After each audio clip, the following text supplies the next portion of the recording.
Bonjour à tous, j'espère que vous allez excellemment bien. Aujourd'hui, on se retrouve pour parler cyclisme, pour faire la présentation de cette dernière étape de ce Giro 2021. Oui, dernier jour de compétition. Je rappelle que je fais cette vidéo, j'enregistre cette vidéo, il est le 29 mai, il est 11h40. Donc s'il y a des coureurs qui abandonnent au cours d'étape ou ce genre de choses et dans les pronostics ça peut arriver, je ne vais pas pouvoir vous parler non plus des écarts parce qu'il faudra attendre l'étape de ce soir et le débrief donc d'hier pour avoir ces informations là. Étape numéro 21. Donc, dernière étape, chrono qui va être assez intéressant, vous allez le voir. N'hésitez pas à vous abonner à la chaîne, n'hésitez pas à réagir dans les commentaires, à me donner vos pronostics et à me dire ce que vous pensez de cette étape. N'hésitez pas à mettre un pouce bleu, n'hésitez pas également à partager la vidéo si vous pensez qu'elle peut intéresser votre entourage. Voilà, le bouche à oreille, c'est toujours très intéressant également. Dernière étape de ce Giro 2021, on a encore du suspense, certainement pour le classement, surtout pour quelques positions au niveau du classement. On sait qu'il y a un ou deux coureurs qui peuvent bien remonter dans ce classement et puis peut-être qu'il y a des coureurs qui peuvent être en grande difficulté, notamment Romain Bardet, parce que c'est vrai qu'un chrono comme ça, tout plat de 30 km, ça ne va pas être facile. C'est toujours particulier de finir sur un chrono, que ça soit pour les leaders, également les équipiers. Pour les leaders, ils savent qu'ils peuvent perdre beaucoup et ils restent vraiment sous pression. C'est pas comme une étape en ligne. Ou une étape en ligne, bon, il y a la chute certes, mais à part la chute, il peut pas se passer grand-chose. Et du côté des équipiers, je dirais que hier soir, pour eux, c'était déjà la fin du travail. Alors aujourd'hui, il y en a certains qui sont bons sur le contre-la-montre, ils vont le faire à fond, parce qu'ils disent pourquoi pas, peut-être que je pourrais gagner une place. Et puis pour d'autres coureurs, c'est je vais faire l'étape tranquillement, l'idée est juste de finir dans les délais. J'ai plus grand chose à espérer au classement ou voilà, j'ai fait mon travail. Donc c'est toujours un petit peu particulier parce que c'est pas comme une étape en ligne où les équipiers vont avoir encore un rôle important pour bien placer leurs leaders, notamment sur les Champs-Élysées. Il faut éviter que les leaders tombent. Autant là, je dirais qu'il y a beaucoup d'équipiers qui ce soir seront bien détendus à l'arrivée de l'étape. Enfin, d'étape de la veille, plutôt. Moi, c'est ce soir, mais vous savez que j'enregistre la veille. On va regarder tout de suite ce parcours. C'est un parcours pour spécialistes, ça va être assez rapide. En fait, c'est un parcours qui est vraiment tout plat, tout plat. Voilà, il n'y a pas grand chose à dire, c'est difficile de faire beaucoup plus plat que ça sur ce parcours. Première partie, on aura quelques virages.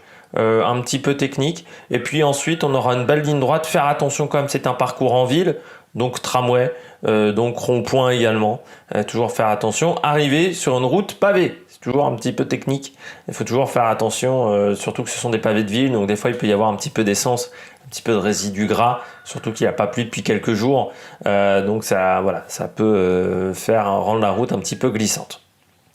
On va parler d'histoire, parce que le profil de l'étape, vous le voyez, c'est tout plat, c'est 30 km, donc ça convient vraiment aux spécialistes. Il y aura quelques virages en début de parcours, et après il y aura une énorme ligne droite, quasiment jusqu'au dernier kilomètre. Voilà, ça va pas vraiment intéresser les gens. En sachant que la portion technique s'arrête à peu près au niveau du deuxième intermédiaire. Donc vous voyez, vraiment entre le deuxième et l'arrivée, quasiment pas de virage. On va parler d'histoire. L'histoire du Giro, du Giro, petit chat dans la gorge. Pourquoi on arrive à Milan? C'est une bonne question. Faut savoir que c'est l'arrivée un petit peu habituelle du Giro, même si on est parfois dans les années 80 arrivé à Turin, notamment à Vérone. Je vous avais dit Turin, victoire de Bernardino notamment. À Vérone aussi, on était arrivé dans les années 80. C'est un peu revenu quand même cette tradition-là en 91. C'est vrai que pendant les années 70-80, on avait tendance à arriver en dehors de Milan. On arrive à Milan tout simplement parce que c'est la ville de création et la ville de la Gazzetta dello Sport. Il faut savoir que le Giro a été inventé par la Gazzetta dello Sport, comme le Tour de France a été inventé par le journal Lotto à l'époque, qui est devenu ensuite l'Équipe au moment de la guerre, vu que Lotto avait été considéré comme un journal collaborationniste. Et donc on avait décidé de changer de nom, on lui avait laissé quand même une petite ouverture. Mais voilà, c'était un journal un petit peu particulier.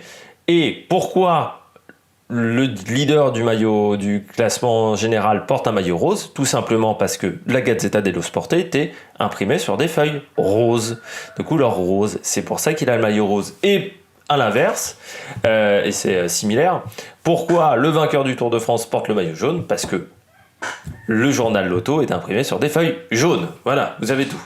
Alors sur les dernières années, on est arrivé à Rome en 2009. On se souvient tous de cette chute de Menchov dans les derniers kilomètres. On est arrivé également en 2014 à Trieste pour fêter les 60 ans de la Seconde Guerre mondiale, enfin pour rendre hommage aux 60 ans de la Seconde Guerre mondiale en Italie. Trieste avait été une ville importante. Et Vérone en 2019 alors là, je sais plus pourquoi 2019 Vérone. Je sais plus pourquoi, c'était peut-être pour revenir sur les anciennes arrivées, en sachant que l'arrivée de Vérone était assez sympathique avec cette énorme arène italienne.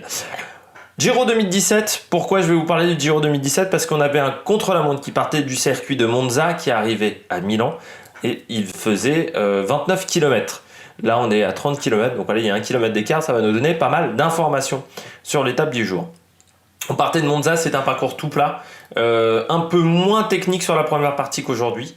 Voilà, on faisait une petite boucle vraiment très légère dans le circuit de Monza et puis ensuite on repartait sur Milan et on faisait un parcours de 30 km. Et ce jour-là, Tom Dumoulin avait repris quasiment 1 minute 40 sur Quintana. Il avait repris énormément de temps sur beaucoup de coureurs. Il y avait juste Josh Van Enden qui l'avait devancé. Et ce jour-là, c'était Quintana qui avait le maillot rose et Quintana avait perdu le classement. Il avait perdu 1 minute 39.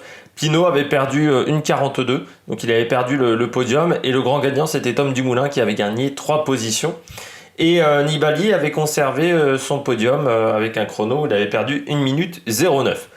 Bon, là on compare avec un grand spécialiste du contre-la-montre. Mais ça veut dire qu'un Joao Almeida est totalement capable de gagner 1 minute 20, 1 30 sur des coureurs comme Bernal. Et là, il faudra faire attention dans le classement général parce qu'Almeida va certainement gagner des positions aujourd'hui, vu surtout la forme qu'il a depuis quelques jours, le coureur portugais. On va regarder rapidement la météo. Du côté de la météo, eh bien, on aura du vent de face sur la première partie de parcours, grosso modo jusqu'à l'inter numéro 2. Alors, on partira vent de dos, mais au bout d'1 km, 1 km et demi, on fera un petit tour, un petit demi-tour, et on partira vent de face. Voilà.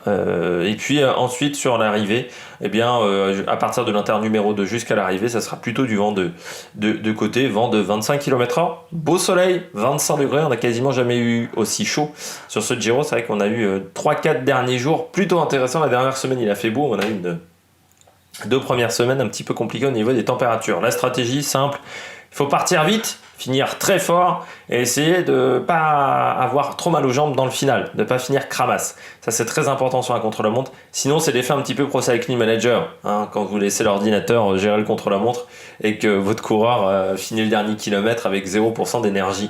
Bah, vous perdez beaucoup de temps dans ce genre de situation.